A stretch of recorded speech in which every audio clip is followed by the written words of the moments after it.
Hello kabayan, my name is Manny and welcome to my kitchen. Ngayong araw magluluto ulit tayo ng paboritong ulam at pulutan ng bayan, ang kilawin. Only this time, subukan naman natin ito sa maliliit na pusit.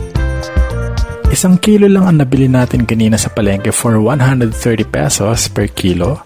Mukhang kokonti pero no need to worry dahil pararamihin natin yan sa mga sangkap na gulay at spices tulad ng sibuyas o white onions ang gagamitin ko kasi bukod sa mas mura, malutong din naman para ka lang ngumunguya ng singkamas. Then we have tomatoes, medyo hilaw para malutong. Tapos meron tayong siling haba o siling panigang.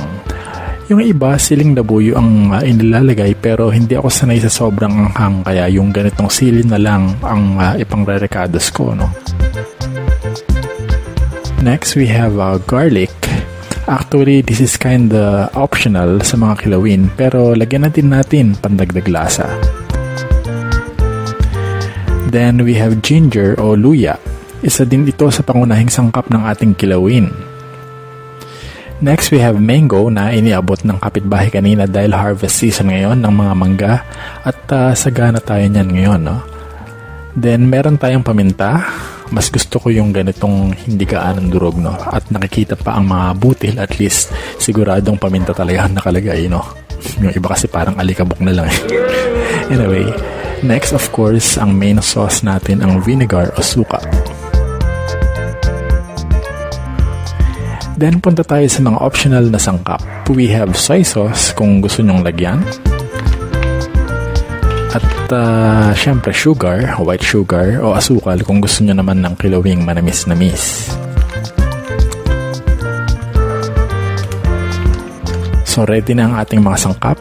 Ang una nating gagawin ay linisin muna ang pusit.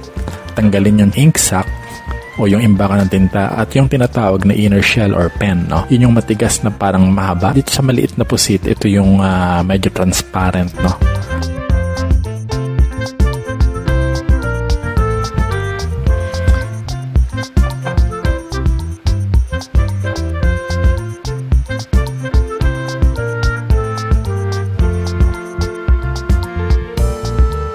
Pwede nyo din tanggalin yung matigas na tuka at mata ng pusit kung kaya. Hindi din kasi pwede kainin na yun.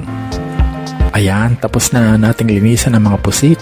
Ngayon naman, papakuluan natin yan ng mga 30 minutes to 1 hour hanggang lumambot. Well, karamihan sa mga nakikita nating mga kilawing seafoods ay binababad at hinuhugasan lang ng kumukulong tubig bago ibabad sa suka. Okay naman yan kung ang seafoods ay tayo mismo ang nakahuli sa dagat at buhay pa, no? Pero ang mahirap makapagsapalaran doon sa mga nabibili sa palengke dahil karamihan ng mga binabiyahe at binabagsak na isda at pusit sa palengke ay nakaimbak na lang sa yelo, so we couldn't tell kung fresh ba talaga ang nabibili natin. Seafoods that aren't cooked properly are prone to salmonella bacteria that could make us sick. Tulad ko guys, kapag raw o hilaw ang kilawin ay pinagbabawalan akong kumain dahil madalas masira ang tiyan ko. So para sa mga weak stomach, pakuluan na lang natin hanggang maluto ang pusit bago natin timplahan ng mga recados. At habang inaantay natin kumulo at maluto yung pusit, ihanda naman natin ang iba pang mga sangkap. Unahin natin ang sibuyas na balatan at hiwain ng maliliit na piraso.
Sunod natin ang siling haba o siling panigang.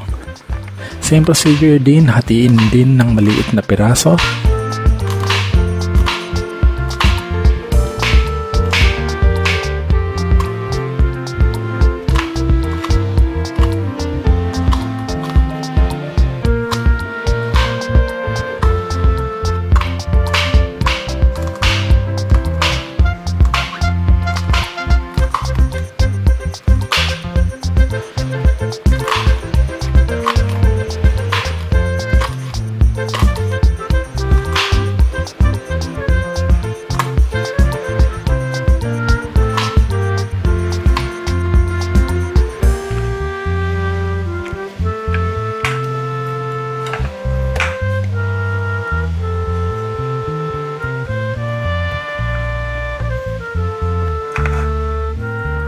Sunod naman ang luya, i-chop din ng maliliit na piraso.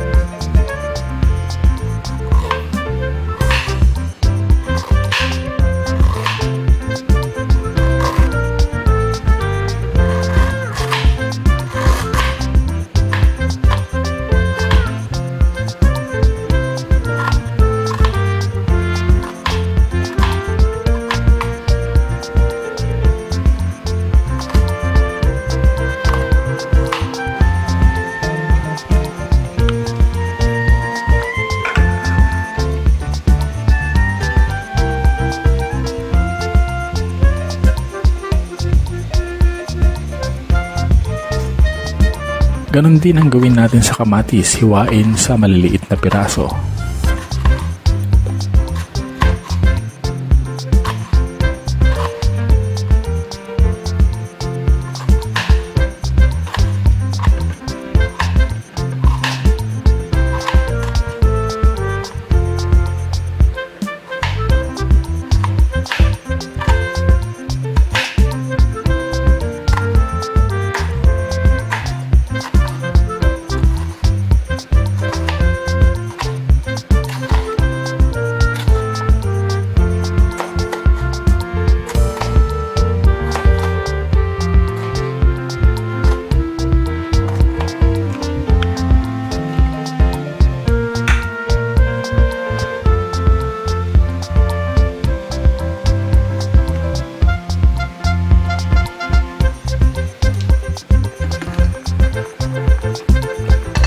So mga 45 minutes nang kumukulo ang ating pusit. Tingnan natin kung malambot na siya. Okay, mukhang pwede na. Ayos na siya. Hanguin na natin. Ang kagandahan sa ganitong proseso ng pagluluto ng kilawin ay yung pinagpakuluan ng karne ay malinis yan at pwede natin timplahan gawing broth para sa ibang ulam na lulutuin natin. O kaya pwede din side dish na squid soup. Ipapakita ko sa inyo mamaya paano natin titimplahan yan para gawing sabaw na ulam. In the meantime, ituloy na muna natin yung iba pang mga sangkap. No? Isunod natin ang bawang, same din sa ibang recados, i-chop lang ng maliliit na piraso.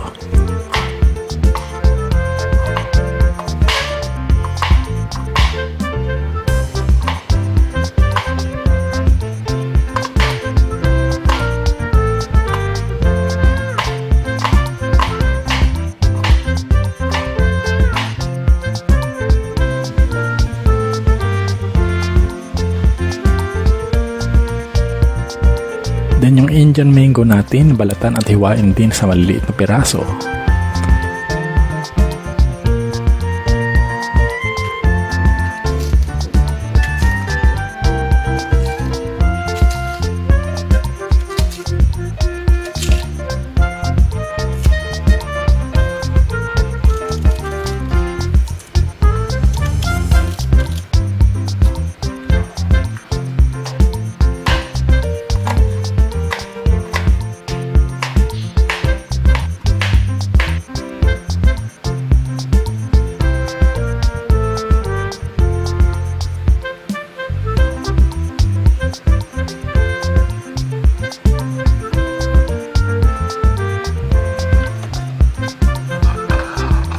And last but not least, yung mga pusit natin, hihiwain din natin yan ng maliliit na piraso.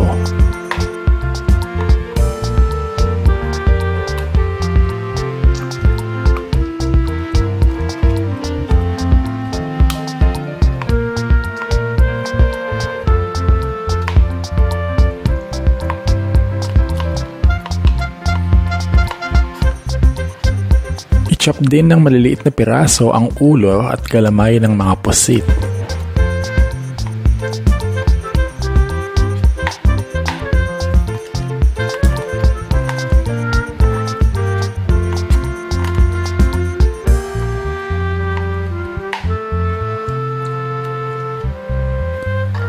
Okay, so kumpleto na lahat ng ating mga sangkap. Isalin na natin lahat sa isang lalagyan at titimplahan na natin.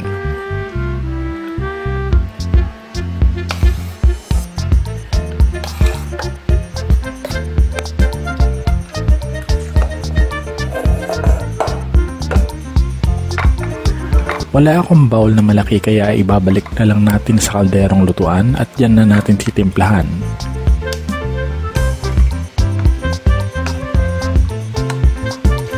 Haluin lang mabuti.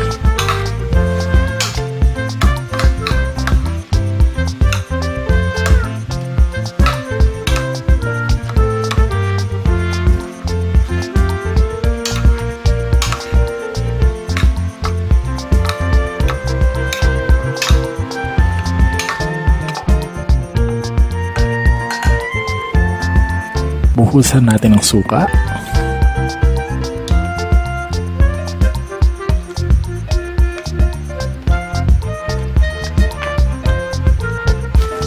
Ilagayin ang paminta.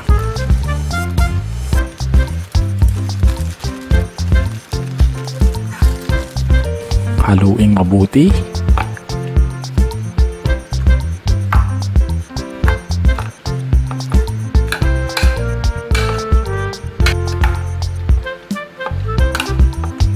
Lagyan ng asin ayon sa panlasa.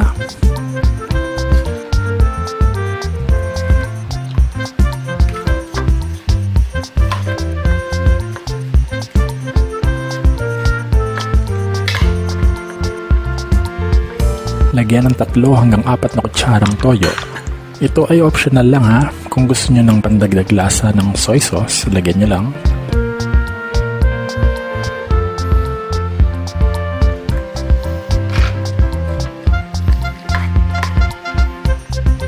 Then, lagyan din natin ng 3 kutsarang asukal. Optional din ito kung gusto nyo ng manamis-namis ang kilawin.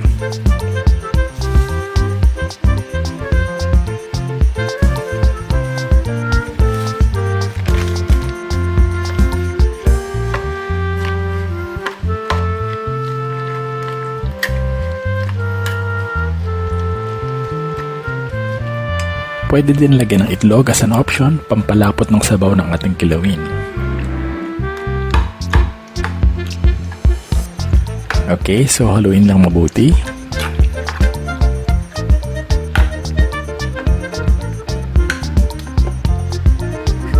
Then saka natin isalin sa malinis na food container and set it aside for at least 30 minutes para mababad ang pusit sa suka at iba pang mga recados.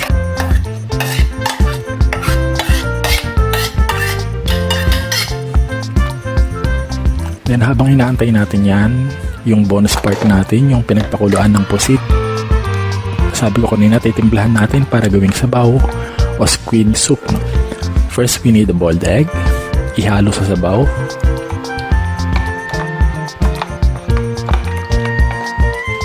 Then, pigaan ng calamansi juice.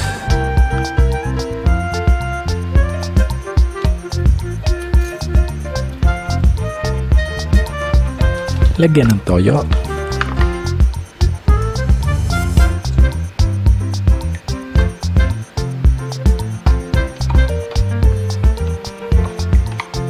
Hiwaan ng pira-pirasong siling panigang.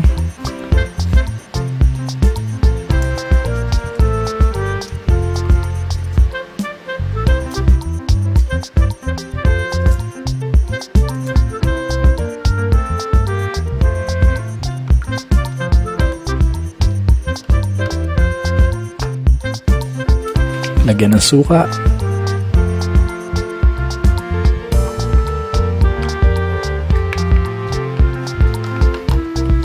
And last but not least, buhusan ng paminta.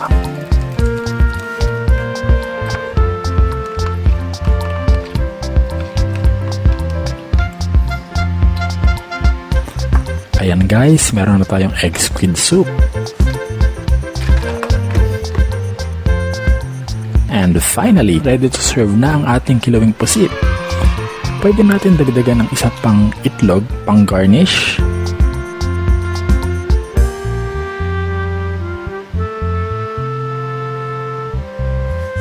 And add calamansi as desired.